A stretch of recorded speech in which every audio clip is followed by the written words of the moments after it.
Valentine's weekend is one of the busiest for babysitters, which means, of course, that you might be in a position of hiring a new sitter, or any given weekend's difficult to get sitters that you trust, and maybe you need to hire a new one. So we've got some great tips on how to bring that person into your home. Right. Laura Davis is here with some tips on that, along with some crafts. So once the babysitter gets there, they actually have something really creative to do, which really does help, right? Makes it so much more fun, and it gives the kids something to look forward to, and it helps keep them busy. Yes. Okay, so you bring a new person that you've vetted into your home, and what are the tips that you think really help get, once again, them comfortable in your home, but your children comfortable with them? It actually starts before the day they come. So you want to have a call with them the day before. Really important to remember your address, if there's parking instructions, and clarify the date and the time, AM and PM, because you might say 8 until 12 because you've got a Saturday morning full of errands, and she may be thinking 8 until 12 because you have a date night. So get that taken care of right away. Right away, okay. Also, kind of give them information about your children that's going to be helpful when they get there. What are their names, ages, likes, dislikes? So my daughter loves dogs. So if you let the sitter know that, she might bring Puppyopoly along with her, or might talk about her own pets.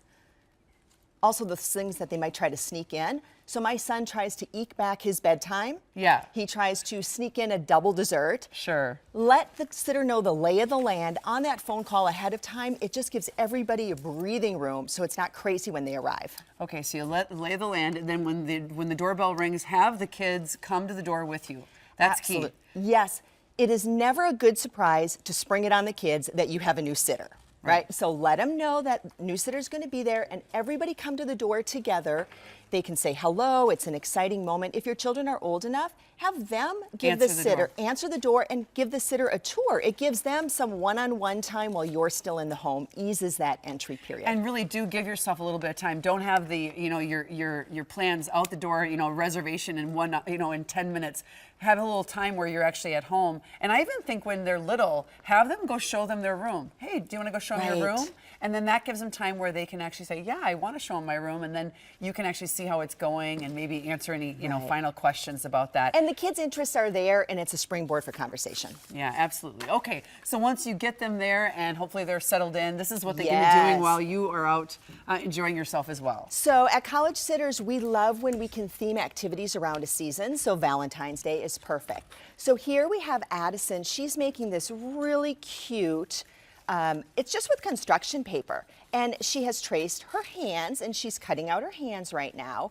And then she's going to take a strip of paper and write on it, I love you this much. I like that. And when she's done with that, working with the sitter, we're going to tape it all together, and this is a great welcome home for mom and dad. They come in the door, and they've got this, I love you this much. I love it. You can also pack it up in an envelope and send it off to your grandparents if you want to. Well, Addison, you're doing a very good job. Thank you so much. And now we have Zoe here. What's Zoe making? Zoe's making a Valentine's Day chain. And it's those simple chains that we've all done for Christmas time, but we have put on each of these something that's kind of heartfelt. So maybe we have a family game night. Maybe we bake cookies for the neighbor. Maybe we're going to go ahead and visit the animal shelter.